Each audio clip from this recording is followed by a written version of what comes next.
Pronto. É isso aí, então, galerinha. Estamos aqui começando mais um módulo, segundo módulo do curso Amantiqui para Jovens de Desenvolvimento Pessoal e Educação Financeira. O módulo de hoje, nós vamos falar sobre dinheiro, do dinheiro ancestral até o sistema atual.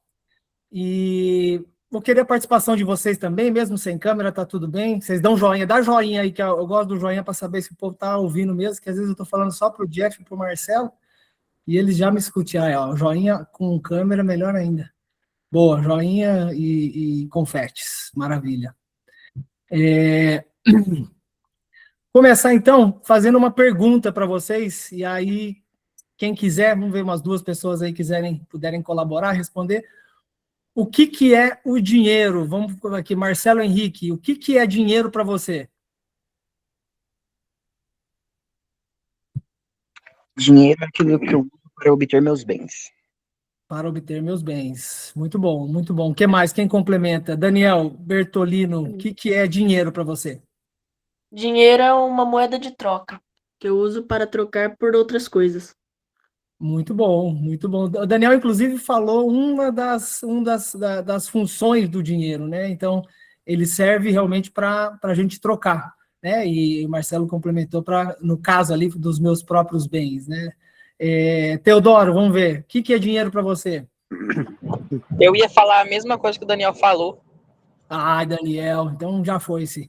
Matheus, o que é dinheiro para você? Sem ser o que o povo falou, ou se pode ser também. O que você acha, Matheus? O que significa dinheiro? O que o dinheiro é para você? O que ele representa? Como o Daniel já tinha dito, dinheiro Sim. dinheiro é a moeda de troca da atualidade, que nós usamos para comprar coisas do dia a dia e etc. Ok, muito bom, muito bom.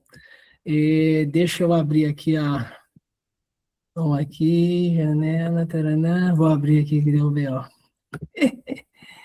Ai, Deus, isso.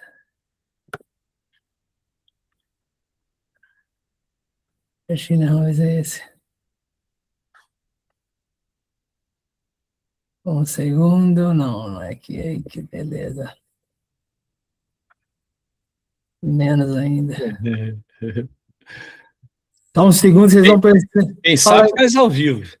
Ô, Jeff, fala para mim o que é dinheiro para você, então, para você me ajudar aqui. Flávio, o que é dinheiro, né? Bem, vou aproveitar a resposta dos meninos, né? Dinheiro é um meio de troca, né? Algo que serve para que a gente troque, é uma ferramenta que permite que a gente combine com as pessoas, né? O que eu faço com o que elas fazem. Entendeu? Para não dar muito spoiler, que a gente ainda vai ampliar mais isso ao longo da aula. Mas assim, vocês estão num caminho bom. Mas aí dinheiro ele tem características que a gente vai aprender para a gente entender o que é um bom e um mau dinheiro. Isso é o que eu acho que é uma das coisas mais importantes que nós temos para hoje, é a gente saber quando a gente está com um bom ou com um mau dinheiro em mãos. Porque é por isso pelo qual a gente vai trabalhar. Né, Pedro? Boa, exatamente, Jeff. E uma das coisas legais da gente começar a entender, né, porque a razão do dinheiro, por que ele foi inventado, né? Uma das ideias da criação do dinheiro, a necessidade, é a gente armazenar o tempo e a energia. Eu não sei se vocês já chegaram a pensar, mas o que é uma das coisas mais preciosas, a gente fala, um dos bens mais preciosos que a gente tem? Quem gostaria de arriscar? O que é uma coisa preciosa na nossa vida, na nossa existência? Tempo. Boa, quem falou do tempo, que eu já não estou enxergando? É o Theo? Teodoro. Boa, exatamente, Theo, excelente. Então, o nosso tempo, ele não volta para trás, galerinha. E na idade de vocês, por estarem começando a querer ou já estarem procurando essas informações de o que é o dinheiro, como que eu tenho uma prosperidade mais alinhada com ética, com benefícios, com coisas positivas. Então, o dinheiro, ele faz isso. Ele faz com que o nosso tempo, porque no fim das contas, a gente trabalha, a gente está usando o nosso tempo, sim ou não, galera? E aí, depois disso, esse tempo, ele é guardado nos dias de hoje. Uma das formas que a gente tem é esse dinheiro, que é o fiduciário, né? Nós vamos falar disso. Então, o dinheiro, ele também traz ele vem pela uma necessidade para nós podermos fazer essa troca, né? Então, foi o que o Matheus, quem falou, já esqueci aqui, mas falou, para trocar algo, quando então eu usei a minha energia para poder manifestar ela ou guardar ela no dinheiro, agora eu quero trocar, né? Então, é essa ferramenta, né, que guarda as ideias, guarda os movimentos para poder trocar, e no final das contas é uma energia vital, né? É uma energia vital. Mas antes do dinheiro,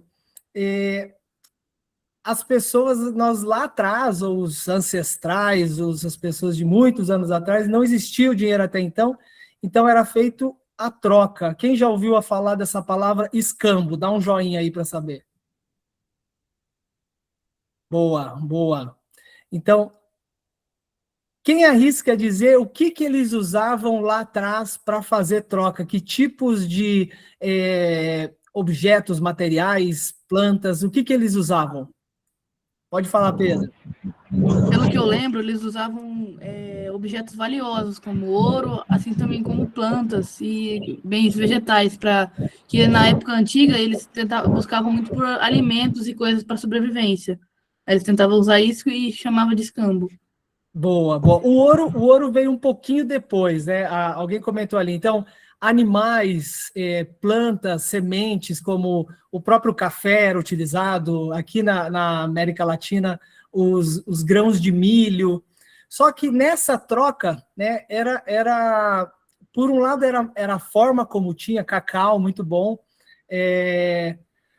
só que tinha alguns bugs, né, que nós colocamos aqui, tinha alguns desafios. Um deles, por exemplo, era o alimento ser perecível, ou seja, passava como que ele ia guardar aquela riqueza por tanto tempo, né? A outra é a questão da indivisibilidade, ou seja, aqui dá o exemplo, se tem uma vaca, eu quero trocar por...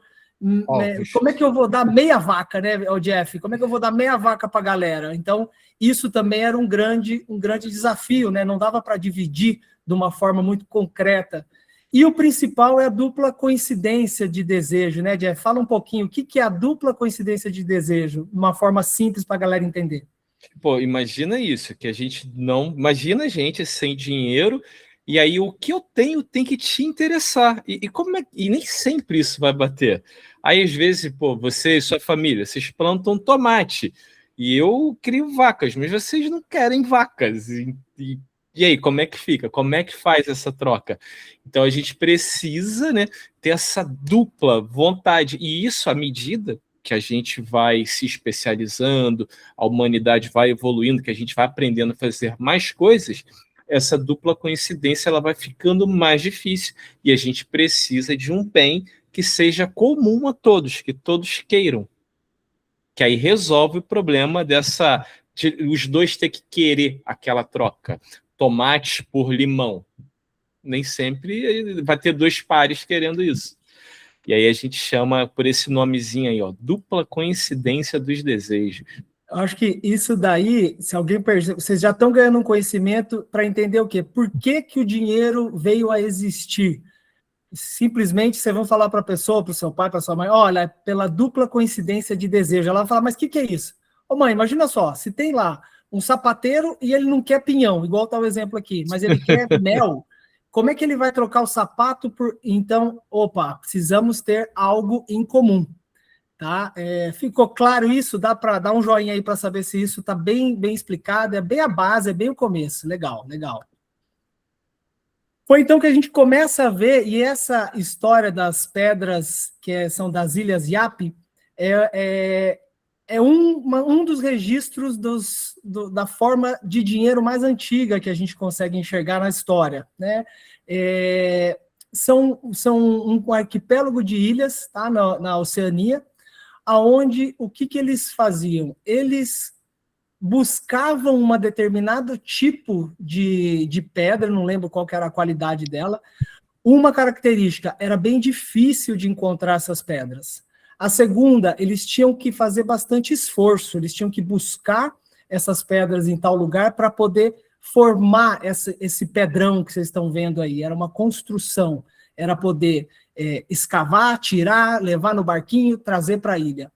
E essa pedra gigante, que ela é bem grande, depois a gente pode colocar até algum vídeo ali para vocês verem, ela representava uma quantidade de valor. Então, o dono daquela casinha, daquela comunidade, falava, olha, eu sou o dono dessas terras, essa pedra ela ficava parada.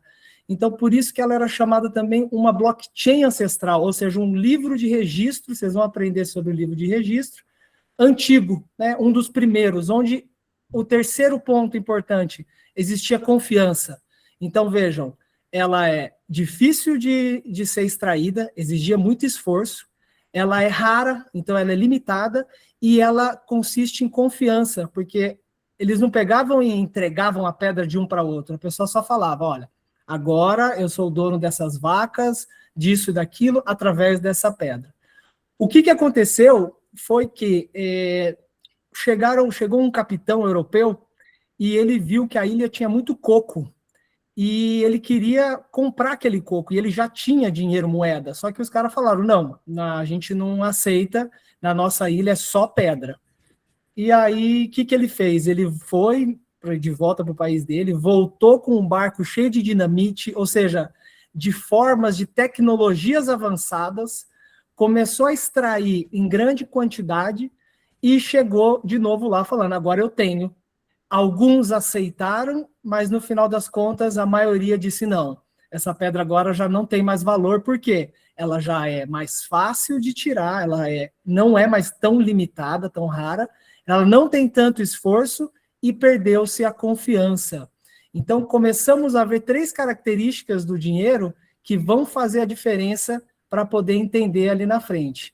E até mesmo uma pedra no fundo do mar, e esse é um episódio bem interessante, tem no YouTube, ela afundou e eles continuaram dizendo, não importa que está lá embaixo do mar, a gente sabe que ele foi a pessoa que registrou aquela compra, então ele é o dono daquelas coisas lá.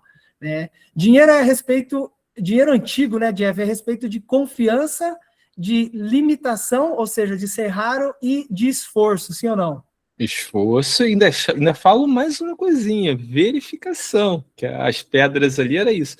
Pedro, só para trazer para o pessoal imaginar assim, como é que a pedra era usada, quero que vocês imaginem assim, tipo a praça aí da cidade de vocês. Essas pedras ficavam no lugar que todo mundo via. E aí, quando as pessoas faziam troca, elas anunciavam publicamente, ó, esse pedaço aqui da pedra vai para o Pedro, porque eu estou abrindo mão eu fiz essa troca. Aí fica lá registrado que agora aquele pedaço da pedra pertence ao Pedro. Então você vai fazendo as trocas assim. Entendeu? Ficava ali para todo mundo ver. Você sabia o que cada um tinha, o que era engraçado, né?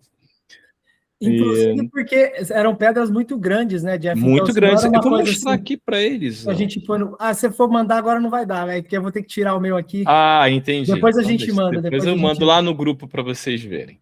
Isso. É uma pedra assim, do meu tamanho, eu tenho 1,80 m. Pedra é maior do que eu, algumas são um assim, são pedrões mesmo. Não dá para alguém pegar aquilo ali e sair correndo. Era tipo um registro, né? Que a Era pessoa... exatamente isso. Hein, Alana? Conclua, Alana. Eu falei que era tipo um registro que aquela terra ou que aquela pedra era da pessoa. Justamente pelo que você falou, que ela era muito grande e pesada. Isso, exatamente isso. Ali você registrava que pertencia a cada um. O pedaço que eu abri mão para comprar algo de você, que aí ia estar marcado ali que agora é seu. E assim por diante. E a gente vê na sequência que, por exemplo, outros 2 exemplos, tá, pessoal, que são os panos.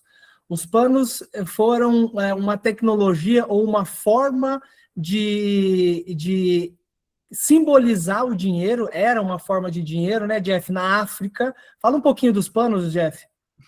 Sim, como pano também era algo difícil de produzir, de confeccionar, levava muito trabalho, né, para você produzir uma peça de pano.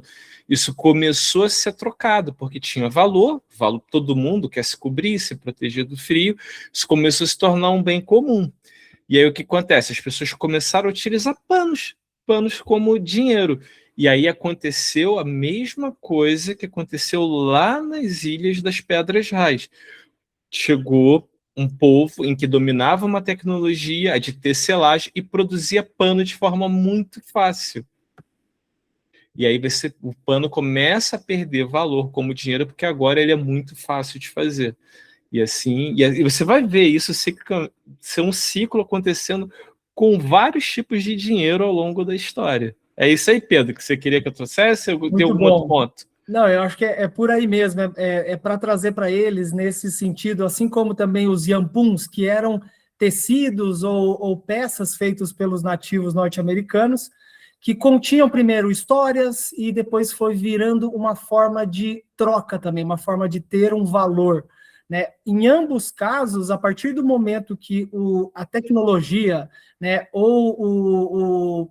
no caso aqui, realmente foram os europeus chegando com, né, com essa questão mais industrial, mais impactante, acontece que começa a ser criado muitos, a escassez se termina. E aí o mercado ele é inundado por quantidade, e quando tem muita quantidade, e isso é oferta e demanda, nós vamos falar daqui a pouquinho. Uma pergunta, vamos ver se o Marcelo Henrique está esperto. Quando tem muita quantidade de algo, Marcelo Henrique, aquilo fica mais valioso ou menos valioso? Nós vamos testar os 6 aqui, hein, galera? E aí, Marcelo, ouviu? Ah, chegou, Marcelo. Menos valioso, exatamente. Então, a regra, o dinheiro forte é aquele que ninguém consegue criar do nada com facilidade. Rapidamente, o nosso dinheiro hoje, e eu vou chegar lá, mas eu quero cutucar vocês. Alana, para você, o nosso dinheiro hoje, produzido pelos bancos centrais, ele é fácil de criar ou eles têm muita dificuldade de criar, de imprimir, de fazer dinheiro vir para o mundo? Não, atualmente o dinheiro o vivo, ele é menos faturado, porque já virou uma grande produção.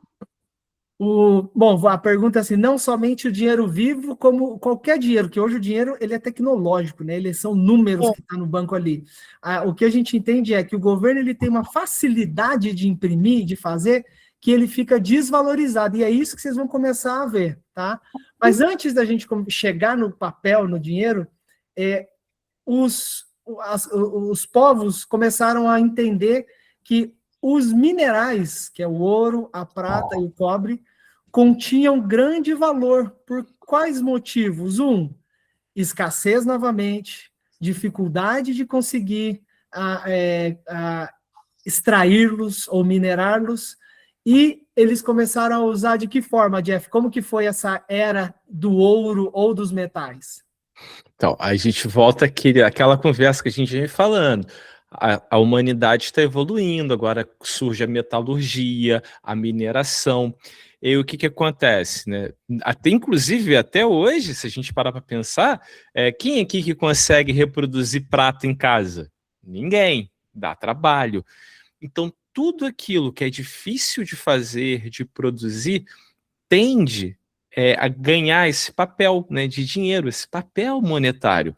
E aí, os metais, a prata e o ouro, eles começam a se destacar por essas características. É difícil de minerar, então a oferta sempre é pouca para a demanda, o que faz com que eles fiquem valiosos.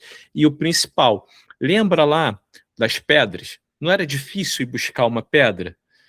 O pano, antes da gente desenvolver a tecelagem, não é muito difícil a pessoa ir caçar, chegar depois, preparar aquele material e depois ir lá e fazer a tecelagem, fazer aquilo virar uma outra coisa? E aí, nesse momento da história, nada cumpria esse papel melhor do que os metais. Sem contar que a gente podia, né, com a fundição, transformar eles, né, em quantidades menores. Que aí entra o que o Pedro já falou lá atrás. Ele começa a ter uma quantidade menor, um tamanho menor, com peso específico, e a gente consegue dividir melhor para fazer trocas menores. Resolvendo qual problema? Qual o problema? Que se a gente conseguir dividir o dinheiro? A divisibilidade. Isso, mas essa divisibilidade, ela permite a gente fazer o quê? Ela resolve qual o problema que a gente falou lá atrás, que o dinheiro precisava resolver? A saturação.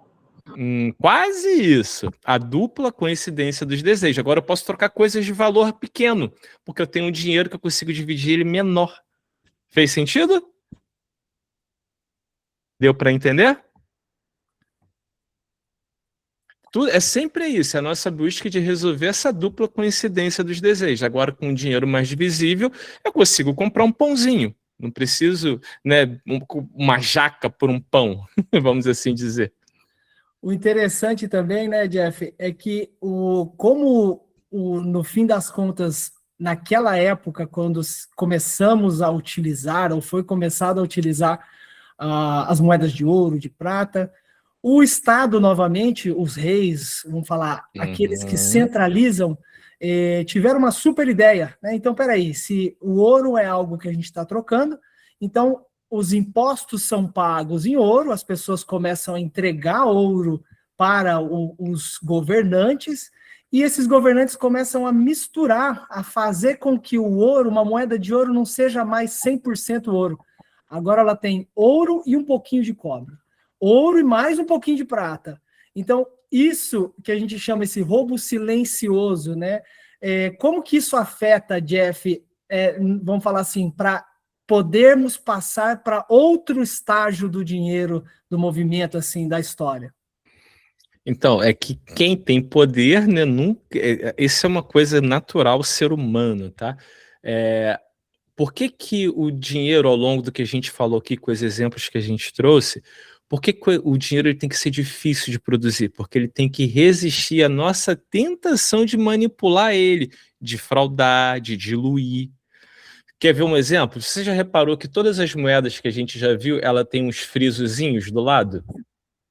Alguém sabe para que é aquilo? Sei não. Você... Se alguém sabe? Alguém que chutaria aí? Para que é? Por exemplo, se eu pegar a moeda e derreter na minha casa, para mim não conseguir, tipo, revender essa moeda falsa, vamos assim dizer, não sendo criada pelo Banco Central. Também isso. E a outra coisa, você raspar ela até você ter material suficiente para fazer outra. As pessoas raspavam as moedas e te entregavam a moeda com menos prata. Se é menos prata, é menos dinheiro. Se é prata misturado com um material, com uma outra coisa, como o Pedro falou, mais abundante, você está recebendo um dinheiro com menos valor. E aí a gente continua essa busca. Governos para financiarem guerras, eles começaram a diminuir o tamanho das moedas também. E uma das maneiras de você saber isso era pelo peso.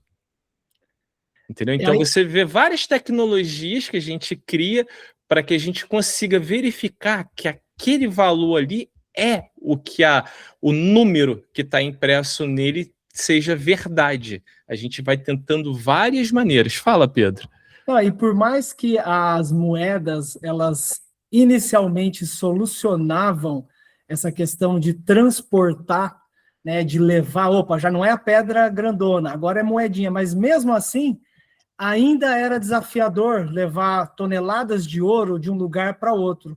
É aí que começa o desenvolvimento dos registros. Então, a pessoa, o dinheiro papel, ele significava, antes de ser lá o dinheiro da China, o dinheiro da Espanha, ele era um registro de quantidade de ouro que aquele governo, que aquele comerciante tinha, e então ele não precisa mais agora transportar, o ouro fica lá, ele só leva um papel falando. E a gente começa a perceber, então, o surgimento, né, dos papéis, né, o surgimento do dinheiro em si, que ele, até a época de 1971, ele era necessariamente lastreado, ou seja, precisava ter a mesma quantidade de ouro no que aquele dinheiro representava. E isso, de certa forma, ele fazia um certo controle, equilíbrio, né, porque ainda tinha alguma coisa que comprovava que aqueles $1 milhão, alguém tem aquele ouro em algum lugar. Foi até que em 71 teve o choque, né, Jeff? Fala um pouquinho aí do Nixon. Isso, que a gente chama de choque Nixon. Muita gente não sabe e muitos dos nossos pais não lembram que o dinheiro representava um bem físico. O dinheiro representava ouro. Aquilo ali era uma promessa de que se eu fosse no banco, eu iria resgatar o ouro. E aí, isso a gente chama de lastro. Então, o dólar, não é que o dólar tinha valor, é que o dólar era uma nota que dizia vale X quantidade de ouro. E aí, em 1971, acredite se quiserem, o governo americano, né, o presidente Nixon, faz o anúncio de que o dólar não será mais convertido em ouro caso alguém peça. E isso aí foi um dos maiores calotes da história. E agora o dólar vale o que o presidente, o que o governo ou o que o Banco Central americano diz que ele vale. Ele não é mais um bem físico, ele não é mais ouro. Então E aí- o dólar era como se fosse um cheque hoje em dia. Semelhante. Ele vale isso. Aí você. E na época, assim, vale ouro. Hoje Exatamente. vale a Ele é confiança, uma né, nota, Jeff? ele é uma promessa. Entendeu? É exatamente isso. Muito boa relação, Alana. Alguém do grupo aqui já tinha escutado falar desse início da moeda fiduciária, essa moeda fiat que a gente fala, né? O fiat, que quer dizer, opa, isso acontece, ou a fiduciária, que vale a fé. Eu preciso acreditar que eles estão dizendo que vale. Alguém já ouviu falar na escola sobre isso em 1971? Ninguém?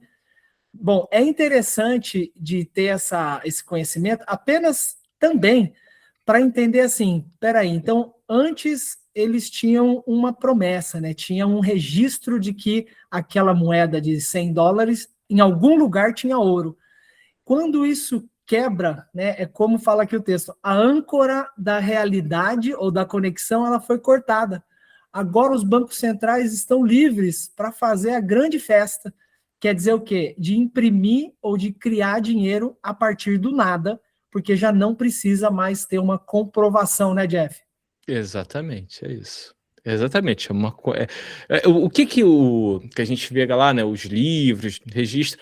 Então, você anotava aquilo, ali você sabe que você verificou. Então, ó, tem X quilos de ouro aqui, e aí o banco fala, então eu tenho isso aqui de ouro para entregar em papel para as pessoas transacionarem, porque o ouro tinha um problema. O ouro é difícil de... Pô, imagina, a pessoa levar grandes quantidades de ouro, além de perigoso, é pesado. E aí chega esse momento que, por interesse de manipular, porque manipular o ouro, disse, não dá para falsificar o ouro. E agora, com o dinheiro, basta ser o que o banco ou que o governo diz que ele é, e ele imprime a quantidade que ele quiser. Só para vocês terem uma ideia, metade das notas de dólares, ou do valor em dólar que existe no mundo, surgiu de 2008 para cá. O dólar tem 200 anos.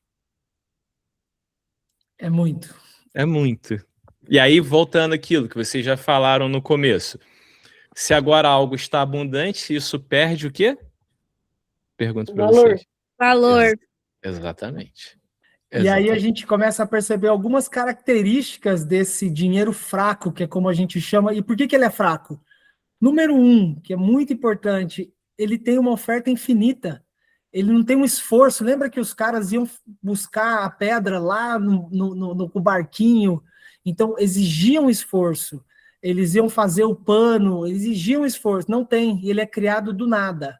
Ele é, número 2, centralizado. Agora a gente tem algo, porque na natureza, quando eles buscavam aquilo, não é centralizado. Qualquer um podia fazer o esforço, aprender, criar o dinheiro através de uma energia, de um ato. Agora não, agora é centralizado e tem um dono, que é o Banco Central dos países, né, onde se emite ou se produz o dinheiro. E quando nós temos algo que é produzido sem limite, em grande quantidade, o que vai acontecer com esse dinheiro nosso ou qualquer moeda fiat, dólar, real, pesos? O que acontece com o dinheiro? Scarpa, que está na área chegando aí. Bem-vindo, Scarpa. O que acontece com o dinheiro? Você está ouvindo nós? Eu tô ouvindo um pouco mal. Será que você pode repetir? A internet não tá muito boa. Eu repito, sim. O que acontece com o dinheiro que ele é imprimido ilimitadamente, ele é agora centralizado e controlado e tem muito no mercado. Ele ganha valor ou ele fica mais fraco? Ele vai perdendo valor, que é a famosa inflação. Muito bom. Perfeito. Eu coloco isso aí também. Perfeito. Excelente. Excelente colocação. E mais uma questão que está colocada aqui, questão de confiança. Vocês vão aprender que no Bitcoin tem uma frase, como é que é a frase, Jeff? Não confie, verifique. Não confie, verifique, prove, faça o olhar. Você tem a chance de examinar. Aqui não, aqui a gente tem que falar, beleza, amém, porque a gente tem que confiar em algo que já foi colocado. Então, é ir observando essas características do dinheiro fraco para a gente começar a entender. Aqui tem uma pegadinha, rapidão, vamos ver aqui, quem está aqui? Matheus, 10 anos atrás, eu não sei nem se você vai fazer 14, né, mas há 5 anos atrás, o litro de leite era quanto que custava? Quem lembra? Ou quem imagina quanto custava 5 anos atrás um litro de leite? Leite C da vaquinha, aquele de saquinho. Parmalat? Pode ser Parmalat, qualquer um que você quiser. 20, 25, 30? Não, esse leite é de ouro. Essa é Não, da Índia. Oh, eu tenho meu uma Deus. ideia. Velha Deve ter sido no fodão. máximo, assim, uns R$4,50. Hoje em dia já tá lá pros R$10, 9 por aí. Vamos dar um exemplo. Essa é a pegada, é entender. Vamos supor que custava R$2. Eu ia falar isso, boa, Daniel. R$2. Hoje ele está custando uns R$6, R$7. Então, assim, será que é o pão ou o leite que ficou mais caro ou é o dinheiro que ficou fraco? Quem vai responder essa pergunta difícil? Ficou Dinheiro que perdeu o desvalorizado. valor. Ficou O desvalorizado. dinheiro perdeu o valor. Boa, boa. Aí a galera participando, fica mais animada a sala. Então, Posso fazer um desafio, Pedro? pode falar, Navi? Eu quero perguntar para eles, por que perdeu o valor? Porque está sendo produzido em mais quantidade com menos Era isso que eu ia falar. Ponto que teve a alta na produção. Muito bom. Exatamente, na produção de dinheiro, exatamente. Tem mais dinheiro pelos mesmos produtos. Aí o produto fica mais caro. É exatamente isso. Para fechar esse tema, então aqui, ó, quando os governos imprimem dinheiro infinito, a quantidade de papel sobe, mas o valor despenca. Então, hoje, você e a sua família entregam mais tempo e energia. Lembra que dinheiro é tempo e energia? Para comprar exatamente o mesmo filãozinho do mercado. Que maravilha, hein? Sem contar o café, hein, galera? O café não para de subir. Enfim. Só que, olha só. Então, tá valendo ouro. Perdão? É verdade. Eu brinquei, falei que o azeite tá valendo ouro hoje em dia. Nossa, o azeite é coisa fina. Hoje o azeite tá... Exatamente, muito bom. E aí a gente começa a entender, e aí vai um pouco naquele ponto que até a Alana falou, que o dinheiro hoje, ele continua sendo impresso, mas com a tecnologia, e isso não tem nada a ver com a tecnologia do Bitcoin, ele começa a ser produzido ou criado simplesmente por um botão que os caras apertam, né? Então, imagina só, o dinheiro que está no banco de vocês, para quem tem conta, eu imagino que vocês já tenham uma conta no banco, alguns de vocês, esse dinheiro, ele é de vocês ou é do banco? É a primeira pergunta. É do banco. Automaticamente, que a gente coloca lá é do banco. Mas tá aparecendo meu nome lá, Pedro Fadida, 10 milhões de reais, quem dera. Hein? Não, mas é do banco. Tudo é do banco. Alguém acha o contrário ou todo mundo acha igual? O Thomas chegou. Thomas, o dinheiro que você está ganhando lá vendendo sapato é do banco ou é seu, que está lá no banco? Eu acho que uma parte é minha. Qual parte que é a sua, que eu quero saber, por favor? Porque, na verdade, eu acho que ele é todo meu. É todo seu. E se o banco apagar o aplicativo, como é que você vai pegar esse dinheiro e fechar a porta do... Você sabe que tem banco fechando na Europa, aqui fechou um recentemente. O que você vai fazer se o dinheiro era seu, não tá na sua mão, tá lá no celular? É seu mesmo, você tem certeza? Pensa bem, meu filho. É verdade. Faz sentido. Boa. O dinheiro não é nosso, galera. O que está no banco está dizendo lá. E vocês vão ver uma coisinha mais ainda engenhosa que eles fazem daqui a pouquinho. Então, além desse dinheiro, que é o dinheiro o quê? Lembra? Moeda fiat, moeda fiduciária, é o dinheiro que começou a rodar ou a existir a partir de 1971, quando já não tem mais esse lastro com ouro. Então, o banco cria, o Banco Central diz cria, faz o que quiser. E aí o que acontece? Agora, nessa era tecnológica que a gente tem, né, muitas vezes a gente pensa, nossa, o governo está com uma tecnologia muito legal por causa do Pix, né? O Pix é muito bacana. O Pix, ele é legal que é rápido? Só que é uma forma do governo cada vez mais saber como que a gente movimenta, o que a gente tem. E o pior não é nem só isso, são as CBDCs, Ô, Jeff, fala o que é esse Central Bank Digital Currency. O que é isso para a galera, para quem não sabe? Então, é a moeda digital de Banco Central. Então, quando a gente tem a nota de real, ele é o dinheiro impresso pelo Banco Central, mas ele é físico. E agora tem, né, esses dinheiros digitais. E qual é a diferença dele para a moeda? É que, por ser digital, agora o governo, além de poder imprimir ele, pode controlá-lo, pode programá-lo, ele pode colocar data de validade, dizer no que ele quer que eu gaste ou não. Então o governo acaba colocando sobre as pessoas mais uma camada de controle.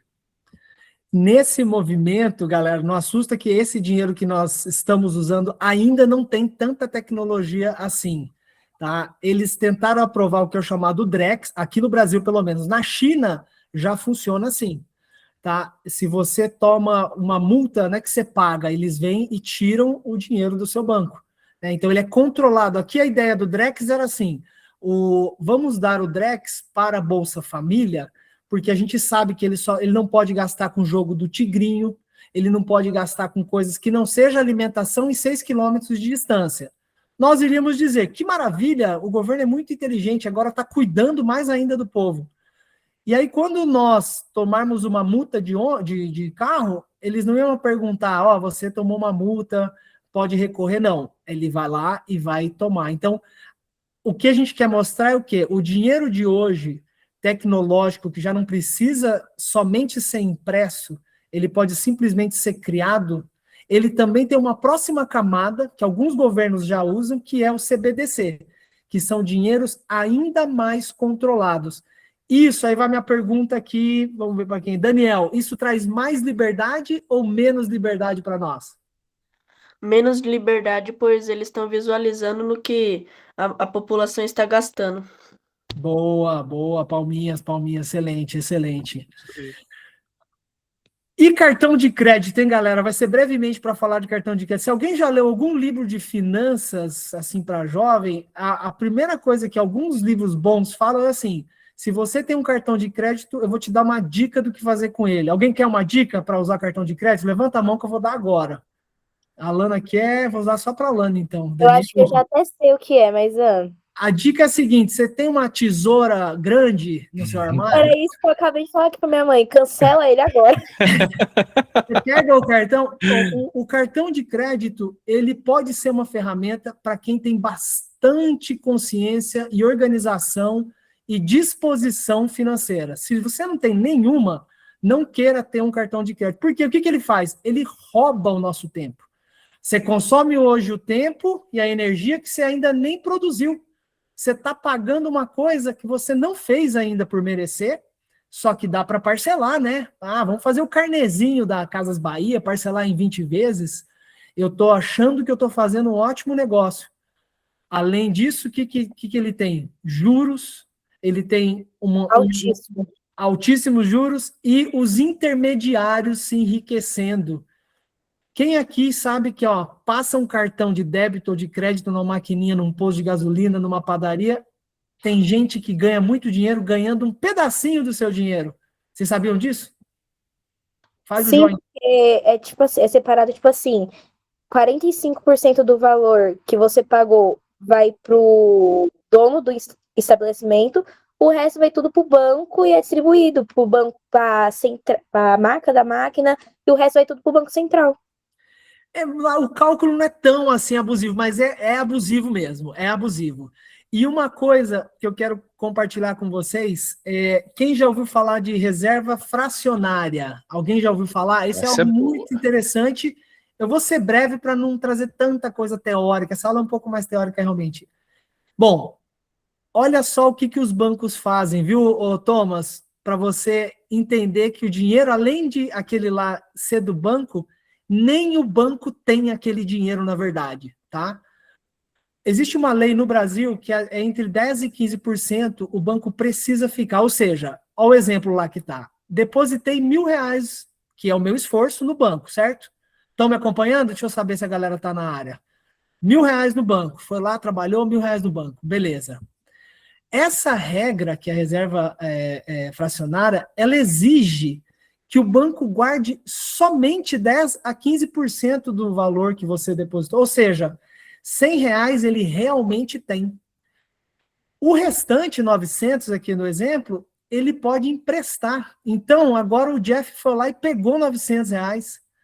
O banco criou R$900 do nada, porque o Jeff acha que ele tem R$900 lá, porque ele pegou emprestado do banco. O que acontece? Imagina se todas as pessoas quiserem tirar o dinheiro no mesmo tempo nos bancos, se o dinheiro não está lá.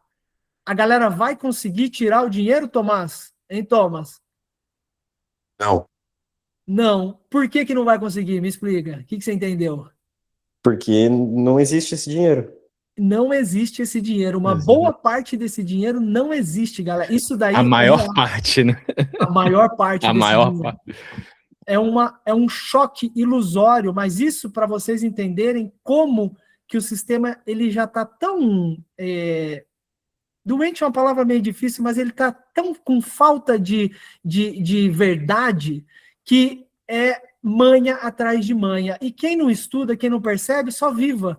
Né? Vive. O que é aquela? Deixa a vida levar, eu vou... Opa, não, agora vocês estão acordando para uma nova realidade. Né, Jeff? E por que é importante entender isso, Jeff? Volto a dizer o que a gente comentou lá no começo da aula. É assim que a gente vai identificando como as coisas funcionam, como isso pode ou não prejudicar a gente, e no final a gente conseguir identificar o que é um bom e um mau dinheiro. Imagina você ter um dinheiro que alguém pode criar ele do nada. Não faz sentido, porque aí essa pessoa ferra com o meu esforço, do meu trabalho. Eu fui lá, trabalhei, vou ficar segurando dinheiro. Aí eu coloco lá no banco, coloco lá R$1.000 no banco, ele empresta 900, a Alana pega 900, paga alguém, aí esse alguém recebeu 900, o banco fica só com um pedacinho, aí imprime mais 810 e assim por diante, e aí a gente fica numa grande ilusão de que aquilo vale alguma coisa quando tem alguém se beneficiando disso, que é o banqueiro, é o governo, e a gente sempre com, em outras palavras, Pedro, vou tomar ousadia, a gente com uma grande quantidade de nada na mão. Boa, boa. É uma grande quantidade de... é possível que isso seja real, né? A gente acaba acreditando porque funciona, porque eu olho na minha conta, tem R$1.000, eu paguei a escola das crianças e funcionou, né? Só o que acontece é que cada vez mais isso está se afunilando, pessoal. Por quê? Porque tem pessoas como vocês que estão começando a entender as regras do jogo, e estão começando a entender também que tem alternativas, que já existem alternativas saudáveis, verdadeiras e que são aprovadas por lei, não é nada ilegal, não é nada fora da lei, é tudo bem redondinho. Então, começamos a entender essa questão, demanda e oferta. A gente até fez a pergunta aqui, só para fechar essa oferta e demanda. Quanto menor a oferta, ou seja, quanto mais escassez, aquilo fica mais caro. Se sair um tênis da Nike, que o cara fala, edição limitada, só tem 50, tem 500 mil pessoas no mundo, esse tênis vai ficar mais caro ou mais barato? Quem vai responder essa facinha? Mais barato.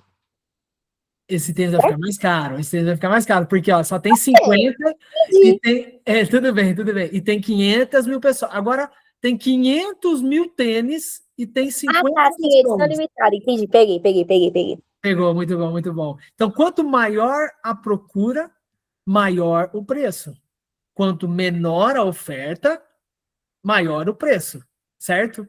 Então, assim, a gente procura, a gente quer, é o quê? Opa, tem demanda. A coisa tem... não tem demanda, o preço vai o quê? Vai lá para baixo. Né? Por isso que até se usa, eu fiz essa pergunta na aula para as crianças aqui em Santo Antônio, o que é oferta? A oferta é quando alguém vai lá e anuncia, olha, oferta do arroz, e não deixa de ter uma relação, porque é o quê? Opa, olha, aproveita que agora está num preço, né, mais acessível. Então, entender isso, a regra do jogo. Essa lei protege a sua mente de narrativas falsas, porque você entende que uma coisa que tem muito, opa, o nosso dinheiro fiat, ele tem muito, ele tende a desvalorizar, ele tende com o tempo. Porque, galera, vamos supor que vocês começaram a trabalhar em algum momento, ou vocês ganham uma mesada, e todo mês você está lá juntando R$50. R$50 hoje, até o final do ano, vamos falar em um ano, 12 meses, são R$600. Esses R$600, ele vale a mesma coisa do final do ano, dos R$600 do começo do ano, se eu for comprar o café ou se eu for comprar o leite? Não vale, certo? Então, o que está acontecendo com o meu tempo? Eu estou valorizando o meu tempo ou estou desvalorizando com a moeda Fiat? Dedinho para baixo, é desvalorizando. É isso mesmo, é isso mesmo. O Marcelo fez um comentário, Pedro. Pode falar que eu não estou vendo o chat, não estou conseguindo. Ele fez um comentário quando o produto perde valor.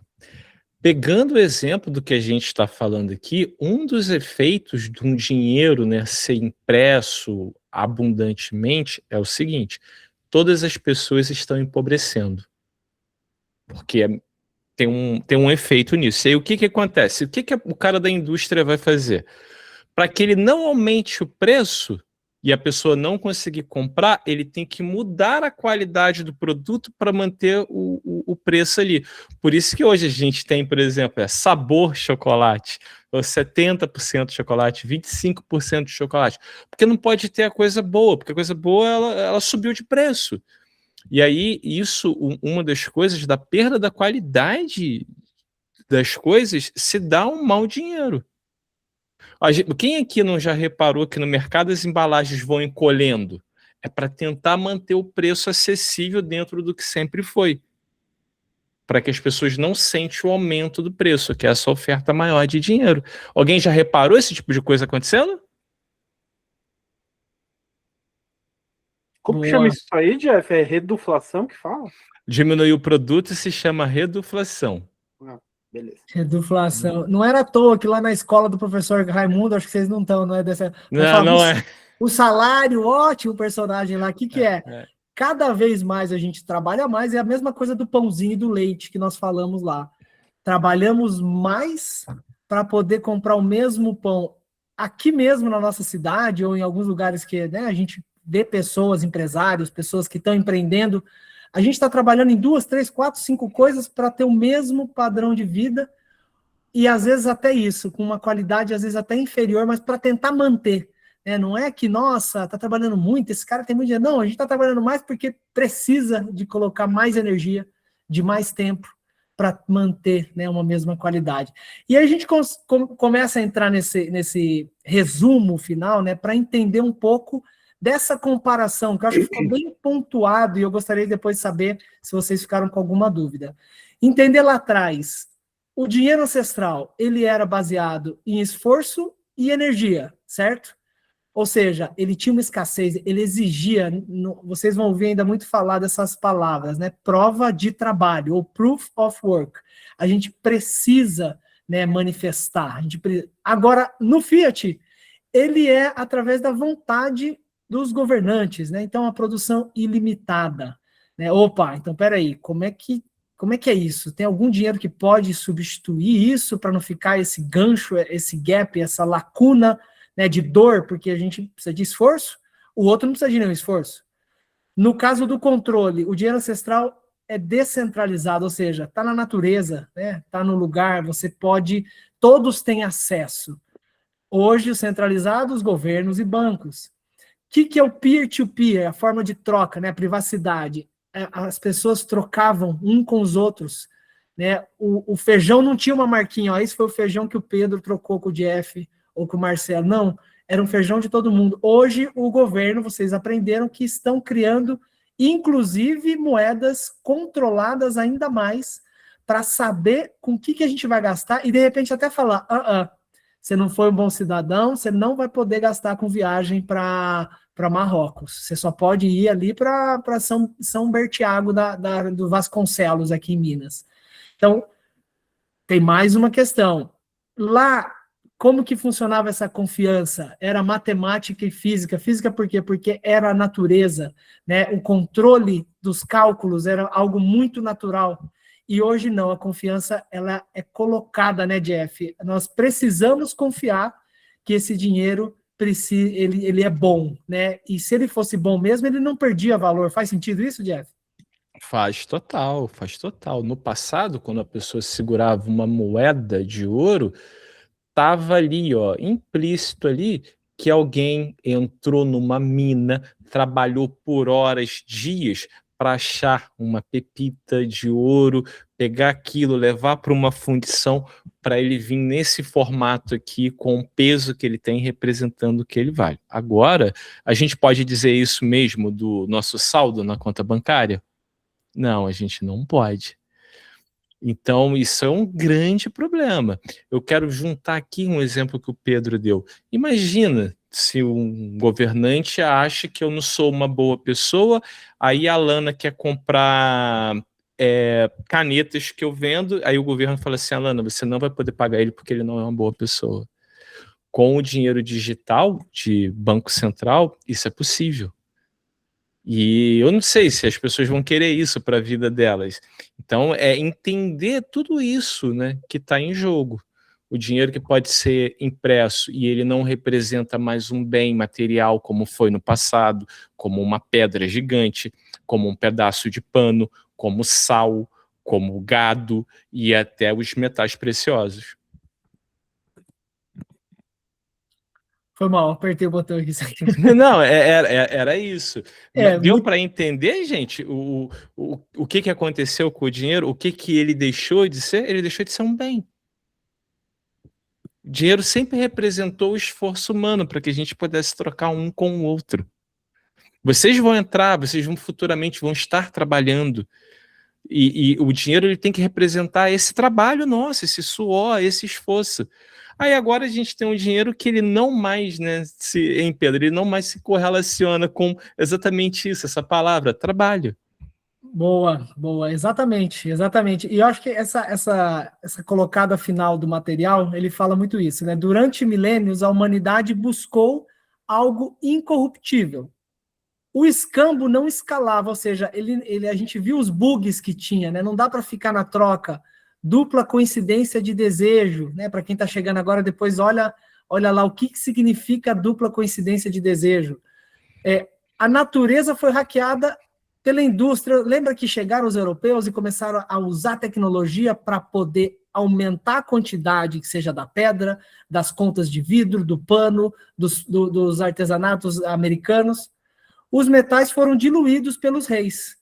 E o papel foi inflacionado por políticos. Agora eles podem fazer o que quiser. A tela do banco, então, assumiu o controle. A gente achando que está tudo lá e está tudo seguro e 100%. Galera, só um parênteses.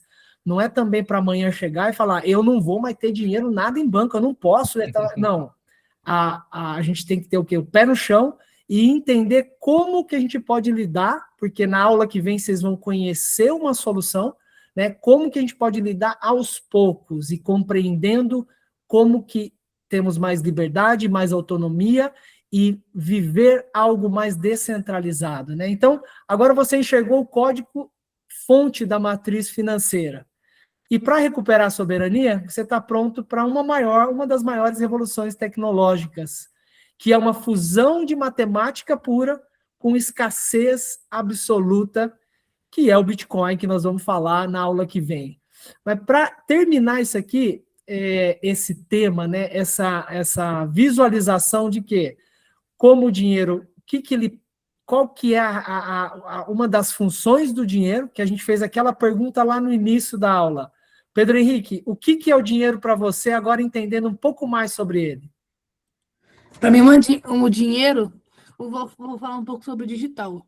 Digital é um dinheiro que eu posso usar, mas o governo ele tem um controle, ou seja, o dinheiro não é totalmente meu. Uma parte dele é meu, porém a maior parte é do governo. E ele meio que fala, isso daqui você não pode, isso daqui você pode. Vou trazer, tá, excelente. A ideia do dinheiro relacionado com o governo é isso mesmo. A minha pergunta, eu vou melhorar ela. Agora, depois de olhar, qual que é a qualidade do bom dinheiro? Qual que é a qualidade do dinheiro em si? O que você acha? Quais são os aspectos, as características? Ele não se desvalorizar. Enquanto um produto ser melhor, o dinheiro também não ser, por exemplo, igual o exemplo do litro de leite. no passado, por exemplo, custava R$ 2, agora custa 5, e às vezes o leite pode ser até pior. Mas não, os dois vêm evoluindo em conjunto. Enquanto o leite fica melhor, o dinheiro Boa. também ganha seu valor. Legal. Você está dizendo assim que um dinheiro bom, ele consegue conservar nele a minha energia de tempo, de esforço e de trabalho. É isso mesmo, para que o produto também fique bom, não é isso? Sim. Muito legal, muito legal. Outra característica do dinheiro é que ele precisa o quê? Representar algo, né? A gente quer trocar. Então ele tem que ter o quê? Ele ser aceito. Nós vamos ver isso na quarta aula, mas ele precisa ter uma aceitabilidade, né? Ele precisa, as pessoas, opa, esse dinheiro existe, é legal, eu aceito, ele é real. Porque se eu chegar para, sei lá, Matheus, vou falar para você, você tem um tênis bacana, eu vou te dar 3 papeizinhos aqui que eu anotei que vale 5. É um papel branco. Você aceita pelo seu tênis 3 papéis que valem 5? 15 dos meus papéis? Não. Não. Por quê? Porque, opa, ele não é aceito, ele não é, validado, né? Então, nós vamos começar a entender essa questão. Como que o bom dinheiro, ele precisa ter as características de guardar valor, de ser aceito, de ser transportado, de ter divisibilidade, enfim, trazendo um pouco, né, Jeff, um pouquinho dessa entrada. E, não sei, irmão, o que você diz assim para fechar um resuminho desse movimento todo que a gente falou? Então, mas eu acho que seria legal isso, a gente anotar as características que fazem um dinheiro ser bom. E o que a gente procurou ao longo da história, a humanidade toda procurou em coisas que pudessem ser um bom dinheiro, Pedro. Entendeu? E aí vamos dar os exemplos que a gente falou. Um dinheiro, ele precisa ser durável. Por exemplo, o sal já foi dinheiro, mas se chovesse, o que acontece com o meu dinheiro em sal? Vira água, vai embora, não funciona. Ele precisa, né, tipo, tomate. Eu não vou conseguir guardar tomate por um ano, e assim por diante. Então o dinheiro, ele precisa ser durável. E esse durável também implica o seguinte, ele é difícil, né, de você reproduzir, de você copiar aquilo. A outra coisa que a gente já falou, divisível. Né? Você precisa ter partes pequenas para fazer trocas pequenas. Então o dinheiro tem que ser divisível. Por isso que o real tem a casa dos centavos, para a gente dividir, né, R$1 até em 100 vezes, para facilitar a gente comprar uma bala, um pãozinho. A outra coisa é que ele tem que ser fácil da gente carregar. Né? Qual era o problema no passado? Imagina, para você transportar ouro, você precisava de caravanas, carroças, e isso era um perigo, que você ficava exposto, né, a bandidos, assaltantes, porque você não consegue esconder aquilo muito fácil com você. Então o dinheiro, ele precisa ser portável, essa também é uma característica. A aceitabilidade entra naquele ponto, tem que ser algo que todo mundo quer. Imagina, eu ter algo. Lembre-se, quer ver um exemplo bem legal? O álbum de figurinha. Se você tem aquela figurinha que mais se repete, ninguém quer aquilo, porque ela é muito abundante. Agora, figurinha rara, todo mundo aceita ela. Mesmo que você já tenha, você sabe que você vai trocar por outras que você não tem, porque todo mundo quer. Aí a aceitabilidade é isso, olha como é que a escassez implica. Aí, qual a outra característica que está faltando? A gente falou, né? Durabilidade, ele tem que ser portável, ele tem que ser divisível, ele tem que ser escasso, que gera valor. E fungível, né? Uma nota de R$1 tem que valer o que outra nota de R$1 vale. Né? A gente tira o exemplo contrário disso, é um carro. 2 carros não são iguais, eles não vão ter o mesmo valor. Pode ser de mesma marca, mas eles não vão manter o mesmo valor. Então agora a gente vai saber olhar para um dinheiro, né, Pedro? Boa. E procurar nele essas características. Isso é durável? Isso é portável? Eu consigo sair aqui do Brasil e gastar isso nos Estados Unidos? Ou eu vou ter que pedir permissão para alguém? Muito bom, muito bom. E acho que essa aula é para trazer para vocês um pouco disso, né? De entender um pouco dessa história de como foi evoluindo o dinheiro, né? Que na próxima vocês vão conhecer as características de um dinheiro forte e usável e com vários pontos que o Jeff falou. Para quê? Para começar a ter uma distinção de compreender, peraí, eu estou trabalhando, eu estou guardando meu dinheiro na minha casa, só que eu trabalhei o ano inteiro e no final do ano esse dinheiro que eu guardei na minha casa ou num banco, ele perdeu o valor ele não está rendendo, ele não está me dando o que eu batalhei para ter, para ele existir. O tempo, a energia, o esforço. Então, o dinheiro fraco, ele faz isso, ele toma o nosso tempo. E o que a gente quer? A gente quer ter mais tempo na vida. Para quê? Com o tempo a gente consegue ser mais criativo, com o tempo a gente consegue fazer as coisas que a gente gosta. Quem que não quer ter uma vida mais próspera, com mais tempo, ou seja, com mais din-din, para poder fazer, ajudar pessoas, fazer coisas que ama, usar, estudar, viajar, enfim. Então, esse é um pouco da ideia, né? Eu quero saber, assim, ficaram dúvidas? Vamos falar para o Daniel. Daniel, o que você achou da aula? O que você entendeu? Ou o que você gostaria de falar aí para a gente já ir fechando? Foi uma aula que me ensinou sobre a história do dinheiro, como ele foi manipulado pelas pessoas que estão no topo e como devemos saber sobre ele, o que devemos estudar para podermos usar de uma forma que trará o nosso sucesso, como falo. Boa, boa, muito bom, excelente, Daniel. Thomas, chegou um pouquinho depois, mas o que você entendeu da aula dentro do que você conseguiu ver? O que você achou aí dessa visão nova aí do dinheiro? Eu achei interessante, eu não consegui pegar muito da aula, né? Eu peguei mais no final e também porque eu não tinha aparecido na última, Tranquilo. mas eu achei interessante, é uma coisa boa de saber e eu vou estudar para as próximas aulas. Não, beleza. Tem a gravação também depois, então você pode ver quando você tiver um tempinho, dar uma lida no material. Pedro Henrique, o que você achou aí da aula do contexto de aprender mais sobre a evolução do dinheiro, sobre como que o nosso dinheiro é fraco, né? Quais são essas características e o porquê? Eu achei muito importante, assim como o Daniel falou, não só aprendemos sobre a história, mas aprendemos como as pessoas do, vamos dizer, cargo mais alto controlam o nosso poder de compra com o nosso dinheiro, assim como eu também gostei do que você citou lá sobre o banco, que eu não sabia disso, que o dinheiro, a maior parte ficava com o banco. Boa, boa. Scarpa tá acabando a bateria. Alana, o que você curtiu da aula? Como é que foi para você a aula? Eu achei muito interessante, por conta que se você não souber a história do dinheiro, você não vai saber utilizá-lo, ele é o bem, é o seu próprio bem. Então, é necessário saber da onde veio, o que acontece e como usá-lo. Senão você não vai saber utilizar ele e fazer um bom uso. Muito bem, muito bem, muito bom. Alguém mais quer falar como é que aprendeu na aula, como é que foi esse conhecimento? Fica com vergonha não, um por vez, galera, calma. Tem o Pedro Henrique. Pedro Henrique comentou? Já falou, Pedro Henrique. O Matheus que chegou, o Teus. É o O que Teus. você achou, Matheus, da aula? Como é que foi sua primeira aula com a gente? Eu achei interessante, pois aprendi sobre a história, como o Daniel e Pedro Henrique disse, e aprendi como usar, e aprendi sobre aprendi sobre a parte que vai para o governo. Boa, boa, boa. Galera, então, assim... Dá para fechar, tem o Marcelo, né? Dá para fechar com o Marcelo? Dá. E aí, Marcelo? Teve alguma novidade para você que você tenha aprendido? Marcelo Henrique. Fala com a gente. O que chegou de novo aí para você? Qual é o seu entendimento disso?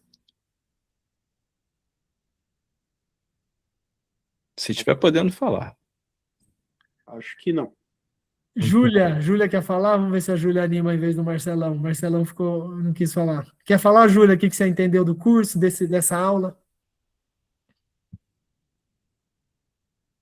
Por isso que eu tô falando, lá, eu cheguei muito depois. Tá bom, depois você... Ó, vou fazer assim, galera, vai ter a gravação, quem quiser e puder, lembra que o curso, ele é muito para vocês poderem, quanto mais você se conectar, der uma lida, tá bom, Marcelo, não tem problema não, depois nós vamos conversar, essa dificuldade aí vai sumir, pode ficar tranquilo, que é só um detalhe. E tá tudo bem, pode escrever também numa próxima, não tem problema nenhum. O que é a regra simples de qualquer coisa que qualquer um de nós fazemos. Nós vamos aproveitar muito mais de cada coisa se a gente se envolver, se a gente... nós vamos mandar algum vídeo essa semana aí falando dos panos, falando das pedras. Eu vou te ajudar, sim. Depois amanhã eu te mando uma mensagem, nós bate um papo privado. E aí, o quanto vocês se envolvem é o quanto vocês vão conseguir expandir sua mente e o conhecimento. E é para vocês, tá? É para vocês. Fala, Daniel Bertolino. O dinheiro é uma parte do banco que eu posso usá-la? Dinheiro é uma parte. Jeff, responde. Vamos ver como é que é. Foi boa a pergunta. É gostei. uma excelente pergunta, exatamente. O saldo que a gente tem no banco é uma promessa que ele tem que honrar quando eu pedir para usar. Ele já não é mais meu. Ele só tem um compromisso comigo, que ele pode quebrar ou não. Deu para ficar claro? Acho que deu para entender, Daniel? Deu para entender, muito obrigado. E já quebrou no passado, né? Boa. Várias vezes. Boa. Então, galera, para fechar a frasezinha, não confie, verifique. A gente precisa começar a estudar mais, a verificar mais as coisas e não somente dizer amém. Eles falam que tem lá, opa, tudo bem. Agora, essa aula a gente entendeu um pouco mais da história do dinheiro, como que ele precisa de energia para existir, o dinheiro bom, o dinheiro verdadeiro, o dinheiro forte.